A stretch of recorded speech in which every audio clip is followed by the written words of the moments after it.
Good morning बच्चों, मैं अभिषेक मिश्र, PGT chemistry. आज 11वीं क्लास के बच्चों के लिए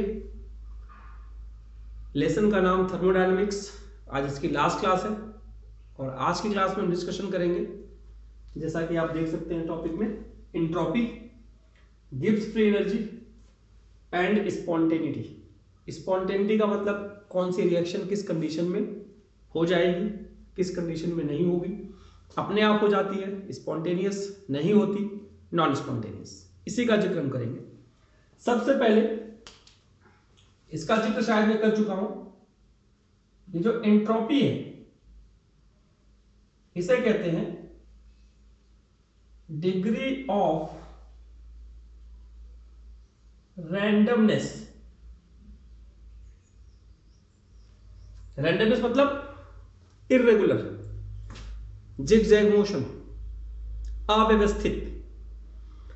सॉलिड की अगर हम बात करें तो वो रैंडमनेस सॉलिड में बहुत कम होती है, लिक्विड में ज्यादा होती है, गैस में सबसे ज्यादा होती है। यानी अगर एंट्रोपी की अगर हम बात करें तो सॉलिड की एंट्रोपी सबसे कम होगी, लिक्विड की थोड़ी ज्यादा होगी और गैस की। यानी कुल मिलाकर अगर हम एक कन्वर्जन दिखाएं आपको कि H2O है सॉलिड में और ये कन्वर्ट हो रहा है H2O लिक्विड में, हम बोल सकते हैं कि एंट्रोपी इंक्रीज हो रही है, सॉलिड से लिक्विड में कन्वर्ट हो रहा है।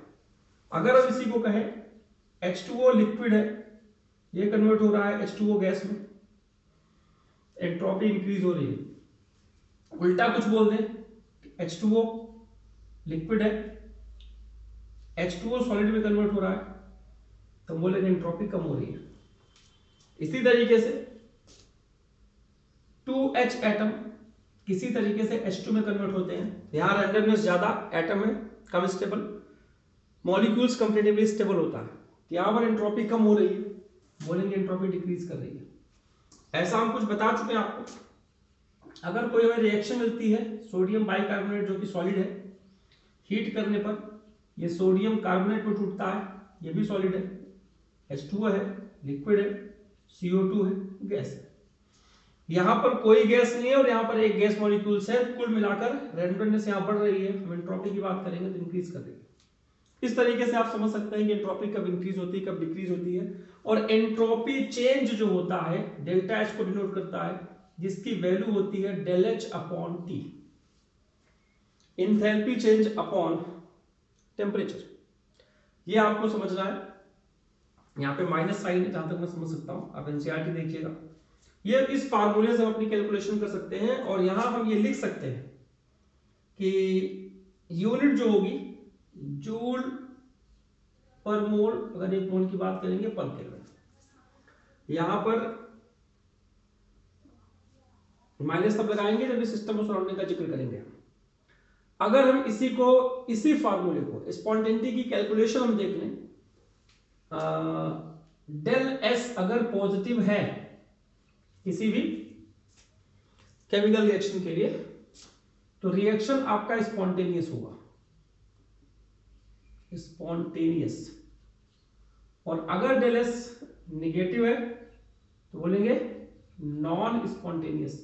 और अगर डेल एस की वैल्यू 0 है तो बोलेंगे कि रिएक्शन इक्विलिब्रियम में है, इसमें है इक्विलिब्रियम में।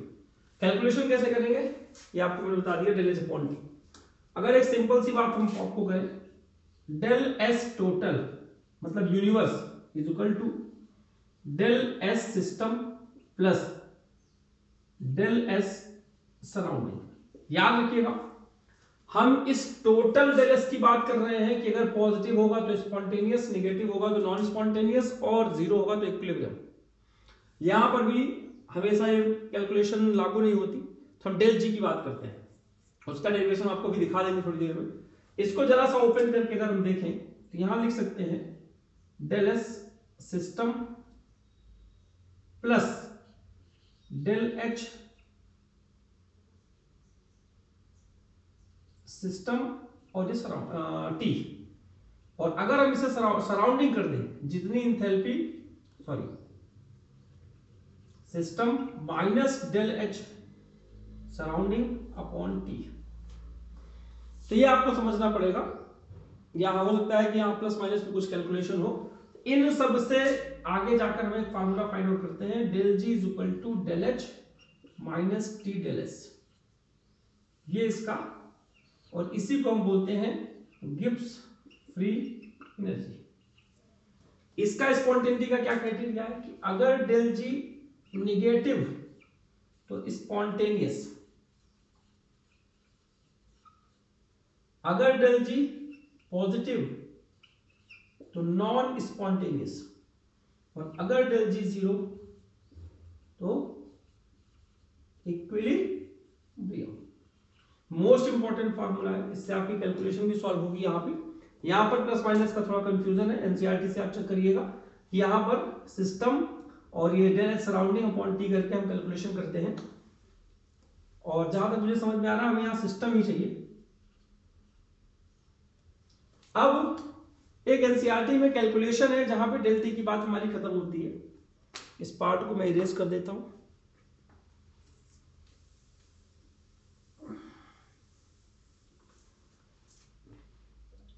एक रिएक्शन है, रिएक्शन का नाम मुझे बिल्कुल याद नहीं है, a plus B is equal to C plus D मान लीजिए। इन्होंने डेल एच की वैल्यू यहाँ पे कुछ गिवन है, और डेल एस सिस्टम दिया हुआ है, कोई वैल्यू है यहाँ पे निगेटिव में। ये कहते हैं कि इस सिस्टम के लिए ये गिवन है यहाँ पे, प्लीज समझिएगा। तो बोल रहे हैं कि आप बताइए रिएक्शन निगेटिव है, स्पॉन्टेनियस होना चाहिए, जो नॉन स्पॉन्टेनियस होना चाहिए यहाँ पे, लेकिन ये रिएक्शन स्पॉन्टेनियस है। क्यों? आप ये बोलेंगे कि ये डेल एस सिस्टम का दिया है, टोटल नहीं दिया। हम डेल एस टोटल निकालेंगे, del S system minus del H upon T, यहां पर करेंगे हम सिस्टम करके, तो कैलकुलेशन करेंगे तो ये वैल्यू हमारी पॉजिटिव आ जाएगी, और अगर ये पॉजिटिव आ जाएगी तो हम बोल देंगे रिएक्शन स्पॉन्टेनियस है। जहां पर एंट्रोपी खत्म हो रही है उसके बाद ये कैलकुलेशन है। तो आप समझिएगा इस चीज को, हमें सिस्टम के डेल एस से मतलब नहीं है, हमें मतलब है डेल एस टोटल से। अगर डेल एस टोटल पॉजिटिव है तो स्पॉन्टेनियस, निगेटिव है तो नॉन स्पॉन्टेनियस, और डेल एस जीरो है तो इक्विलिब्रियम। अब हम बात करते हैं, यहां पर हमारा एंट्रोपी की कैलकुलेशन खत्म हो जाती है, एंट्रोपी की बात खत्म हो जाती है। हमने डेल जी का बीजिक ग्राफ से कर लिया, डेल जी को गिब्स फ्री एनर्जी में चेंज बोलते हैं, और उसके स्पॉन्टेनिटी का क्राइटेरिया भी मैंने आपको बता दिया। अब आप इस बात पर जरा जिक्र करिएगा, del G is equal to del H minus T del S. इन्होंने कहा कि अगर ये माइनस है और अगर ये पॉजिटिव है तो ऑल टेम्परेचर पर रिएक्शन स्पॉन्टेनियस रहेगी। कैसी रहेगी? स्पॉन्टेनियस, अपने आप हो जाएगी। अब क्राइटेरिया आपको देखना है कि कभी कभी टेम्परेचर चेंज करते हैं, लो और हाई, और ये वैल्यू हम, अगर ये निगेटिव और ये पॉजिटिव है तो हर सिचुएशन में स्पॉन्टेनियस होगा, मैं इसकी बात कर रहा हूं। और अगर ये पॉजिटिव है डेल एच और ये निगेटिव है डेल एस, तो हर सिचुएशन में ऑल टेम्परेचर, ये वैल्यू आपकी नॉन स्पॉन्टेनियस होगी। लेकिन बीच की भी 2-3 कंडीशन है कि अगर ये निगेटिव है और ये भी निगेटिव है तो टेम्परेचर की, कौन से टेम्परेचर में स्पॉन्टेनियस होगा, कौन से में नॉन स्पॉन्टेनियस होगा। एनसीईआरटी में टेबल है, वो आपको समझनी है। मेरे तरफ से ये बात आपको होमवर्क में दी जाएगी कि आप कैसे फाइंड आउट करोगे अगर डेल एच की वैल्यू निगेटिव हो, डेल एस की वैल्यू निगेटिव हो, तो कौन से लो टेम्परेचर पर स्पॉन्टेनियस है कि हाई टेम्परेचर पर स्पॉन्टेनियस है।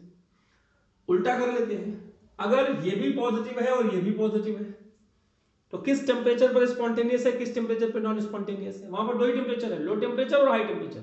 और आप समझिएगा सारी कैलकुलेशन आप वैल्यू पुट करके देख लेंगे, जब इन दोनों का डिफरेंस इसका निगेटिव आ जाएगा जब भी स्पॉन्टेनियस आएगा, और अगर निगेटिव नहीं आ रहा तो स्पॉन्टेनियस नहीं होगा। ये आपको समझना है। और आपको मैं एक बात और बता दूं, डेल जी का इक्विलिब्रियम से रिलेटेड एक फार्मूला है, -2.303 RT log के बोलते हैं, केसी है वैसे ये, इसको इक्विलिब्रियम कांस्टेंट कहते हैं। इक्विलिब्रियम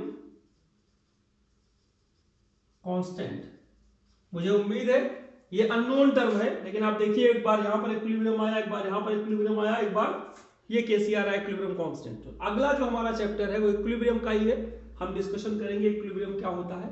लेकिन अभी आप ये देखिए हम क्या बताना चाहते हैं आपको। कि हम पूरे लेसन की समरी को अगर हम फिर से देखा जाए तो पूरा लेसन केवल इन इसी फॉर्मूले पर डिपेंड करता है, del G equal to del H T del S. सबसे पहले कॉन्सेप्ट आया डेल एच, कि डेल एच कब निगेटिव होगा तो स्पॉन्टेनियस होगा, पॉजिटिव होगा तो नॉन स्पॉन्टेनियस होगा, ये कॉन्सेप्ट आया। लेकिन पर्टिकुलर टेम्परेचर पर ये देखा गया कि कॉन्सेप्ट वर्क नहीं कर रहा। फिर एंट्रोपी वाला कॉन्सेप्ट आया, तो अकेले neither enthalpy change nor entropy change is able to determine whether the reaction is spontaneous or not। लेकिन दोनों की हेल्प से what is the relation between del H and del S, दोनों की हेल्प से हमने del G कैलकुलेट किया और del G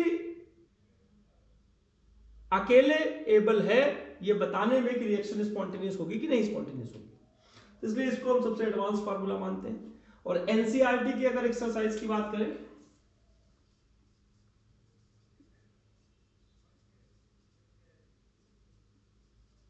तो पेज 1 और 2 मैंने लास्ट क्लास में दिया था और 1 और 2 में लास्ट के 3-4 क्वेश्चन रह गए थे, वो आज आपको करने हैं। इस फार्मूले पर हो सकते हैं और एंट्रोपी निकालने वाला हो सकता है, और तीसरा पेज भी आज होमवर्क है, उसमें 2-3 ही क्वेश्चन है, वो आसानी से आप कर लेंगे। इस पर एक कैलकुलेशन है, log k की वैल्यू 10 दे दिया है, log 10 इज इक्वल टू 0 होता है, log 10 की वैल्यू 0 होता है, तो आज 0 की वैल्यू log 10 की वैल्यू 1 होती है, 1 यहां पुट करेंगे, बाकी आप वैल्यू गिवन रहेगी, डेल जी निकाल लेंगे। मैं आपको इस लेसन में log वाले क्वेश्चन आपको एग्जाम में तो नहीं मिलेंगे, लेकिन मैं एक छोटा सा तरीका बता देता हूं। log टेबल देखना हम बाद में सिखाएंगे आपको, लेकिन अभी ये समझ लीजिए आप कि log 1 की वैल्यू 0 होती है, log 10 की वैल्यू 1 होती है, log 100 की वैल्यू 2 होती है, log 1000 की वैल्यू 3 होती है, इस तरह से बढ़ता चला जाता है। और log 2 होता है 0.3010, कैसे आएगा, क्या इसका यूज है वो बाद में डिस्कस करेंगे। log 3 की वैल्यू 0.4771 और log 5 की वैल्यू कभी जरूरत पड़ सकती है 6990।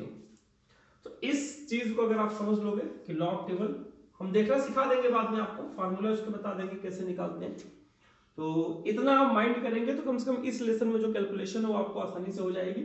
और एक क्लास हम डिस्कशन करेंगे log टेबल का, एक वीडियो मैंने शेयर किया था कि log निकालते कैसे हैं, तो 11th के बच्चों से रिक्वेस्ट है उस वीडियो को फिर से देख लें, हमने एक बार 11th क्लास में शेयर किया था, log की पूरी कैलकुलेशन थी वहां पे। तो उम्मीद है कि आपको उस वीडियो को देखकर कंफर्टेबल रहेंगे कि log हमें समझ में आ रहा है। एक और क्लास हम ले लेंगे एंटी लॉग निकालने की, वो वीडियो भी आपके साथ शेयर कर देंगे। तो अभी ऑफिशियली हम ये कह सकते हैं कि थर्मोडायनेमिक्स हमारा आज कंप्लीट हो गया। नेक्स्ट क्लास से इक्विलिब्रियम का डिस्कशन करेंगे। आपसे रिक्वेस्ट है कि आप सारे क्वेश्चन कंप्लीट करिए, नोट्स बनाइए, और जहां पर आपको लगता है कि ये डाउट है आप हमें व्हाट्सएप के माध्यम से बताइए कि हाँ सर ये क्वेश्चन नहीं समझ में आ रहा, मैं अपनी पूरी कोशिश करूंगा कि आपके प्रॉब्लम को सॉल्व आउट कर लूँ। तो लास्ट में बस यही कहना है फिर से, कोरोना से सुरक्षित रहिए, अपना ध्यान रखिए, मास्क का उपयोग करिए, सोशल डिस्टेंसिंग का पालन कीजिए और फ्रिक्वेंटली सैनिटाइज करते रहिए अपने हाथों को, ताकि कोरोना से आप और आपका परिवार सुरक्षित रह सके और हम आगे अपने क्लास को ऐसे कंटिन्यू कर सकें। और साथ ही साथ ई लर्निंग के माध्यम से, ऑनलाइन टीचिंग के माध्यम से अपने आप को एनरिच करते रहिए, अपने सिलेबस को कंप्लीट करते रहिए। एग्जाम होना होगा तो 2 महीने लेट हो, 1 महीने लेट हो दूसरी बात है, लेकिन ऐसा नहीं है कि एग्जाम नहीं होगा, होगा और आपको जीवन में आगे बढ़ना है। कोरोना से कुछ परेशानी हुई है हम भी समझते हैं, लेकिन उम्मीद करूंगा कि ये परेशानी जल्दी खत्म हो जाएगी और आप लोग वापस ट्रैक पे अच्छे से आ सकेंगे। तो आज की क्लास में इतना ही, धन्यवाद।